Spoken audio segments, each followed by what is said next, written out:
Bonjour à toutes et à tous et bienvenue pour ce nouvel épisode sur KineoWeb. Le choix de l'emplacement pour son cabinet est une décision qui transcende le simple choix géographique.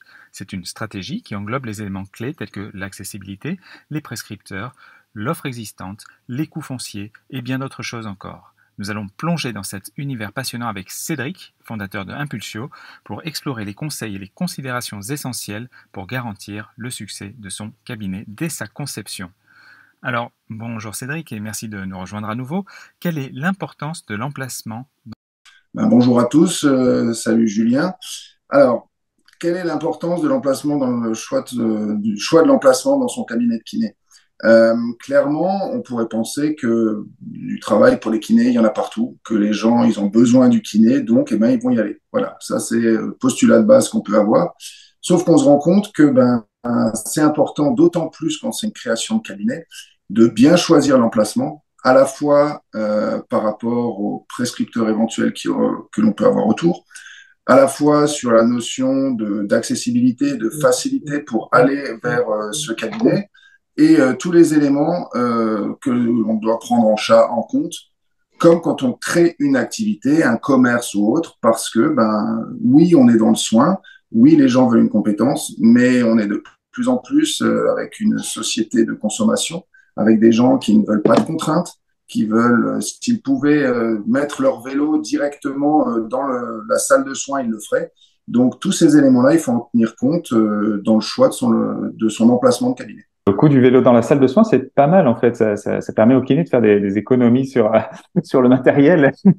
Alors, il faut le Direct- home trainer pour le poser dessus aussi, hein. Ouais, directement. Écoute, comment on évalue la concurrence dans une zone potentielle avant de choisir l'emplacement de son cabinet, puisque c'est aussi un point important, le fait que il peut y avoir, alors entre kinésithérapeutes, on va pas forcément parler de concurrence, mais il y a d'autres euh, prestataires de soins ou de services qui peuvent être considérés comme de la concurrence. En fait, on va plutôt parler d'environnement. Comment est-ce qu'on évalue son environnement justement? Alors, chez Impulsio, on a développé justement vraiment ces spécificités sur ce qu'on appelle l'étude de marché par rapport à l'installation au niveau du cabinet.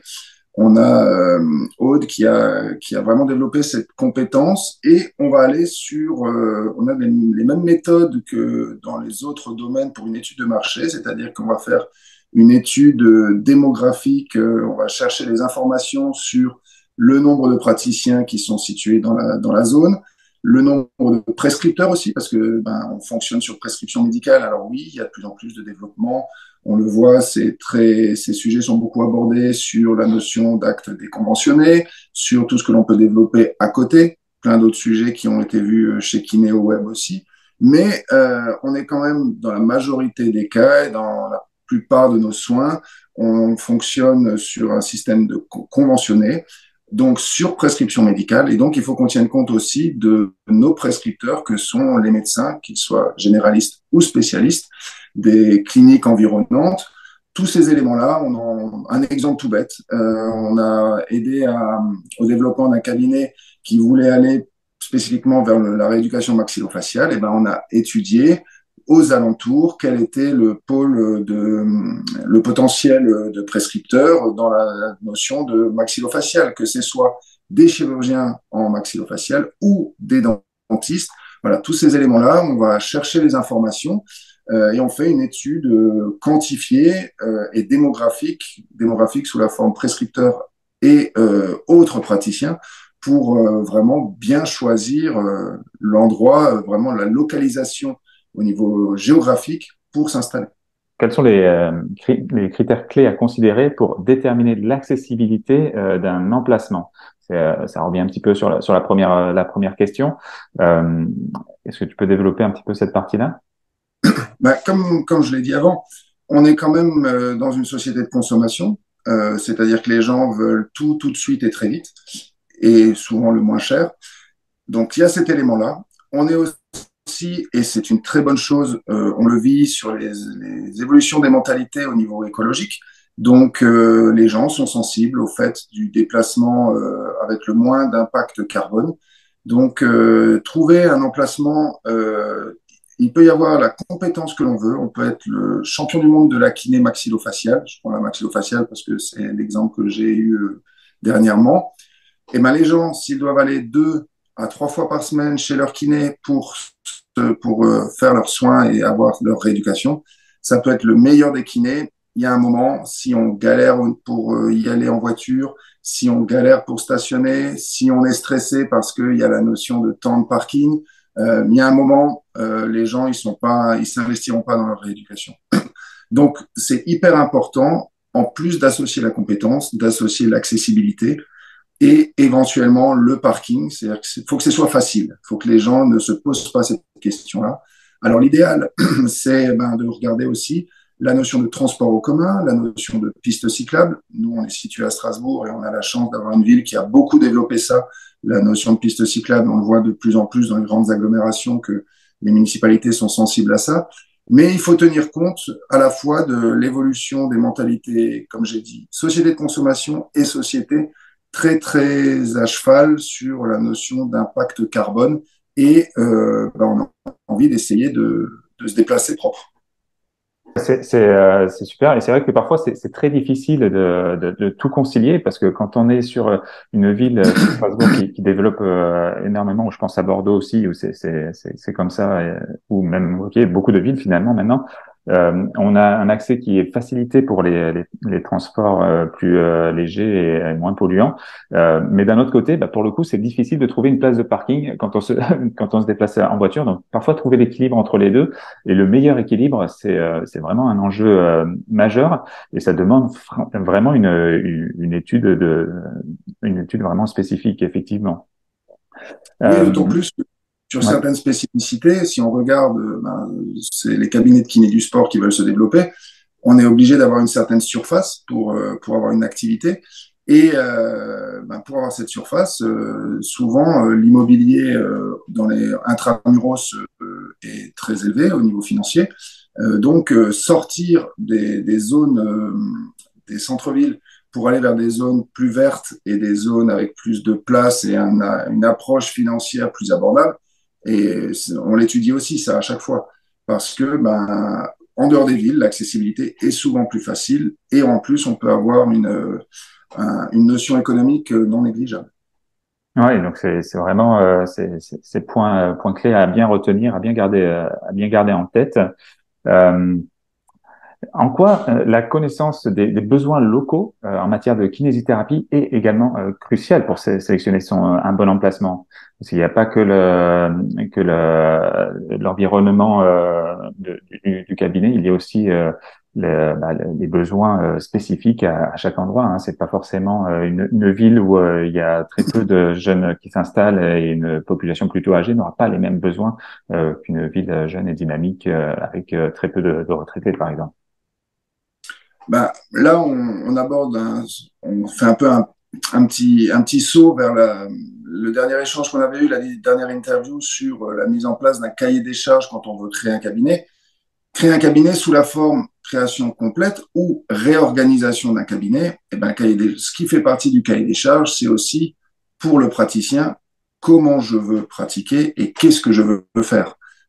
Et en fonction de ça, est-ce que je veux faire de la kiné plus généraliste ou de la kiné avec des spécificités? Qu'on le veuille ou non, on a une petite forme de commerce dans le domaine de la kiné. Je parle commerce sous la forme, oui, il y a de la concurrence. Et je pense qu'il faut en tenir compte. C'est un terme qu'on n'aime pas utiliser dans le domaine de la santé parce que on pense encore que ce sont des termes un peu tabous. On ne parle pas d'argent, on ne parle pas de publicité. Tous ces éléments-là, moi, je mets un petit coup de pied dans la fourmilière et je suis pas d'accord. Moi, je pense que notre métier, c'est un métier de soins, bien sûr, mais il y a des éléments économiques qui sont en place. Chaque kiné, même un kiné libéral qui ne fait que du domicile, il est déjà à la tête d'une entreprise et il vit les problématiques d'un entrepreneur. Il doit gérer une comptabilité, il doit gérer des approvisionnements. Et après, plus tu auras de praticiens dans la structure, plus tu auras de problématiques de société. Mais je pense que ce sont des petites sociétés que l'on gère à plus ou moins grande échelle. Et donc, on a une forme de concurrence. Si on s'installe, on a beau être passionné d'un certain type de technique et d'une certaine rééducation, si dans la rue d'à côté, au centre-ville, il y a déjà quelqu'un qui est en place depuis des années, qui a déjà fait son réseau de prescripteurs, ça va être compliqué de venir s'installer à côté et de dire voilà, bonjour, je pratique la même spécificité, je fais aussi de la rééducation respiratoire, par exemple. Arriver comme ça, comme un cheveu sur la soupe, ça risque d'être compliqué. Oui, c'est Donc, sûr. je pense qu'on peut parler. Oui, je suis tout à fait d'accord avec toi sur le terme de concurrence. En fait, il y a vraiment une vision péjorative de la concurrence, mais la concurrence, c'est aussi quelque chose de très bénéfique. Alors, il y a la concurrence, il y a la mauvaise concurrence et la bonne concurrence. La mauvaise concurrence, c'est de vouloir tirer sur le voisin en disant je suis meilleur que lui, patati patata. Ça, c'est clair que c'est pas constructif. La bonne concurrence, c'est se dire ok, où est-ce que je me positionne et comment est-ce que je peux améliorer mon service de soins, et ça tire vraiment vers le haut. Donc pour moi, la concurrence n'est pas forcément un terme péjoratif, négatif, mais plutôt ça peut être quelque chose de très constructif. Alors effectivement, dans la déontologie du kiné, c'est écrit qu'il n'y a pas de concurrence entre kinésithérapeutes. Maintenant, je pense que c'est plutôt le deuxième sens, enfin le sens de se tirer dans les pattes qui est effectivement mis en avant par la déontologie. En termes de publicité, par contre, depuis 2020, maintenant, c'est vrai que la publicité n'est plus interdite pour les kinés. Alors, ils l'ont vidé du sens commercial de la publicité. C'est vraiment le sens rendre public les informations qui est conservé. La kinésithérapie n'est pas un commerce dans les textes. Donc voilà, ce sont des sujets qui se développent énormément, qui sont intéressants de bien délimiter, de bien définir. Et je pense que tu as tout à fait raison sur le terme de concurrence. Pour moi, ça ne pose pas de problème de l'utiliser quand il est utilisé dans le bon sens également. Pardon. Juste pour préciser, moi, le mot concurrence, je le vois plus sous la forme, on a le même type de pratique, on a les mêmes spécificités, on a un certain potentiel de patients aux alentours du cabinet. Concurrence, c'est très juste ce que tu dis, ce n'est pas du tout, on peut le voir sur deux projecteurs, il y a la forme péjorative et malheureusement la majorité des gens ont l'image, le terme concurrence a une connotation péjorative, mais moi je pense qu'il faut plutôt le voir sous la forme. On est sur la même branche, on est sur les mêmes spécificités, comment peut-on s'organiser? Exactement, ouais, tout à fait. Il y a une question qui revient aussi souvent, et là ça touche à l'emplacement du cabinet de kinésithérapie. Hier, j'ai encore eu un post sur ça qui est ressorti. Est-il encore possible de s'installer en zone surdotée? Alors c'est sûr que c'est un sujet qui est très présent, puisque alors il y a le spécialiste de l'avenant 7 chez KineoWeb avec Yotera qui a déjà abordé des sujets. Mais oui, c'est possible de s'installer encore en zone surdotée. Il y a eu ces nouveautés avec l'avenant 7 sur le nombre d'années qu'il faudrait avoir de pratique dans une zone sous-dotée ou très sous-dotée pour pouvoir s'installer dans une zone surdotée après. La réalité est la suivante, claire et nette au niveau des textes, c'est que pour s'installer dans une zone qui a été déclarée surdotée, donc la déclaration d'une zone surdotée, c'est fait par les organismes type CPM ou ARS qui sont habilités à définir une zone surdotée, c'est la loi du 1 pour 1. C'est-à-dire, ce n'est pas une place liée à un cabinet, c'est une place liée à la zone. Il faut qu'il y ait la sortie d'un praticien enregistré sur la zone surdotée pour faire venir un nouveau praticien dans cette zone surdotée. Et si on pousse les textes au maximum, on observe même que normalement c'est nominatif, c'est-à-dire c'est Monsieur Julien Chantre qui quitte Strasbourg Centre, qui arrête son activité sur Strasbourg Centre, qui va vers une zone sous-dotée, qui laisse sa place à Cédric Daniel. C'est même une notion nominative normalement, si on va au bout du texte. Maintenant, il y a possibilité d'obtenir des dérogations. Et ça, pour l'avoir déjà vécu sur un cabinet qu'on a coaché, c'est tout à fait possible. Et il y a trois grands pôles de dérogation possibles. Alors, les dérogations doivent être soumises aux organismes qui gèrent au niveau local l'attribution. Décision revient au directeur de la CPM, au final, mais les trois éléments de dérogation pour s'installer en zone surdotée, il y a d'un côté des dérogations liées à la vie personnelle et professionnelle du praticien, tout bêtement, si le conjoint est muté et amène à arriver dans une zone surdotée. S'il y a un élément spécifique au niveau santé, c'est possible aussi pour le praticien. Et s'il y a eu des éléments qui l'ont obligé, pour des raisons juridiques, à modifier son activité. Ça, c'est le premier type de dérogation pour essayer d'intégrer une zone surdotée. La deuxième dérogation est liée à la notion d'insuffisance de praticiens pour un soin spécifique. Si on arrive à démontrer qu'il y a un besoin réel dans différents types de rééducation, du type, on revient maxillofacial, respiratoire, vestibulaire, périnéo-sphinctérien, c'est toutes ces spécificités d'activité. Si on trouve qu'il y a un besoin et qu'il n'y a pas l'offre, on peut faire une demande de dérogation.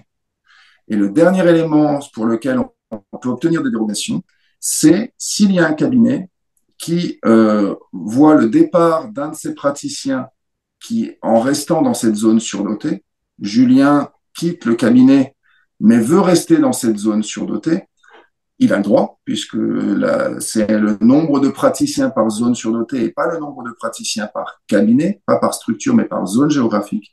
Et bien, si Julien, tu quittes le cabinet et que ton départ met en péril la situation économique du cabinet, et qu'il a été prouvé que tu as travaillé dans ce cabinet et que ton départ a vraiment eu un gros impact, là, on peut obtenir aussi une dérogation pour faire venir un praticien supplémentaire, même si il n'y a pas le départ d'un praticien de la zone surdotée. Alors, c'est vraiment trois possibilités finalement de quand même pouvoir s'installer dans une zone surdotée, même si ça demande la constitution d'un dossier et de bien le défendre et de l'avoir Dossier, déjà bien passage monté. en commission, faut défendre son dossier, mais en tout cas, c'est faisable. Et alors, il faut aussi savoir qu'ils tiennent compte du passé professionnel du demandeur, c'est-à-dire est-ce que le praticien qui veut venir dans cette zone surdotée a déjà travaillé en zone surdotée ou pas, est-ce qu'il a eu un certain nombre d'années d'activité dans une zone surdotée. Ils tiennent compte du profil aussi du praticien demandeur. Et élément que j'avais pas donné, mais qui a son importance, si tu demandes une dérogation pour une activité spécifique sur une zone surdotée, la CPAM surveillera ton activité, ou en tout cas est en droit de demander entre guillemets, de justifier, c'est-à-dire qu'ils regarderont ton activité, et si tu dis, moi, je m'installe à Strasbourg-Centre parce que il n'y a pas de rééducation vestibulaire et que je veux faire de la rééducation vestibulaire, les organismes de droit pourront te demander et analyseront ton activité pour vérifier que tu as bien une certaine part de ton activité liée à cette rééducation spécifique pour laquelle tu as demandé la dérogation. Ouais, tout à fait. C'est important effectivement de le faire de façon raisonnée. Je fais ça juste pour m'installer, puis après je fais de la kiné traditionnelle par exemple. Non, si Non, je dis que je il y a fais moyen de surveiller. Il y a moyen de surveillance. ouais, tout à fait. Ok, mais super. Pour conclure, quel conseil donnerais-tu en priorité aux kinés au moment de choisir leur lieu d'installation? Donc, on a vu pas mal de choses, mais juste pour peut-être résumer un petit peu tout ça. En fait, là, tu me poses la question dont la réponse est la plus simple pour moi. C'est qu'en fait, on a pu le voir tout au long de la petite interview, c'est que analyser la zone sur laquelle on veut créer ou développer son cabinet, ça demande vraiment des connaissances particulières et une spécificité. Le plus simple, c'est de faire appel à Impulsio. Voilà, c'est le meilleur conseil que je peux vous donner. Vous pouvez faire appel à Impulsio, vous pouvez nous contacter et on se fera un plaisir d'essayer de vous aider et de répondre à vos questions. Bah, c'est super, effectivement, se faire accompagner dans les domaines dès on n'a pas cette expertise-là, c'est toujours la meilleure solution. Les kinés qui font eux-mêmes leur comptabilité le savent très bien. À moins d'être formés à la comptabilité, c'est toujours mieux d'avoir un bon expert comptable derrière pour accompagner selon le profil ou au minimum un logiciel qui fasse ça si c'est juste comptabiliser les chiffres. Mais quand même, je recommande plutôt de partir sur des experts qui vont donner des conseils que des logiciels ne donnent pas, donc et qui ont une expertise en plus à côté. Donc effectivement, c'est de loin une solution tout à fait intéressante. Est-ce que tu as un petit mot de la fin pour conclure? Ben, tout simplement, c'est que au fur et à mesure des petites interviews que l'on fait, des échanges que l'on peut avoir, on se rend compte qu'on a un métier qui vit une situation. Les kinés en France vivent une situation particulière en ce moment. On va pas se mentir. Il y a la notion économique avec une revalorisation de l'acte qu'on peut pas appeler une revalorisation à mon avis. Euh, Ils ont juste réabordé le sujet, mais quand on voit le résultat, je trouve pas ça cohérent et je trouve pas ça respectueux de ce qui est fait. Ce qui amène, comme on a pu le voir, à du développement d'activités autres pour les kinés, euh, parce que ils sont obligés de se donner les moyens de développer d'autres choses s'ils veulent arriver à un niveau de vie et à un niveau de qualité de vie décent. Donc, on est dans la situation où tout, absolument tout, doit être optimisé. Parce que d'un côté, au niveau privé, on vit une inflation et au niveau professionnel, on ne voit pas l'évolution de nos actes équilibrés par rapport à l'inflation que l'on vit au niveau privé. Donc, j'ai déjà fait quelques publications sur le sujet. On est obligé absolument de tout optimiser. On ne peut plus rien laisser au hasard. Et des fois, il faut vivre des situations un petit peu de crise et des situations difficiles pour aussi se remettre en question et se réorganiser. Ça nous oblige à sortir de notre zone de confort et à se secouer les neurones pour faire évoluer notre métier. Eh bien, merci d'avoir suivi cette vidéo jusqu'au bout. C'était encore une fois un immense plaisir de faire cette interview. Je te laisse aimer, partager, commenter et bien sûr t'abonner. Et surtout, n'oublie pas, ensemble, valorisons votre expertise.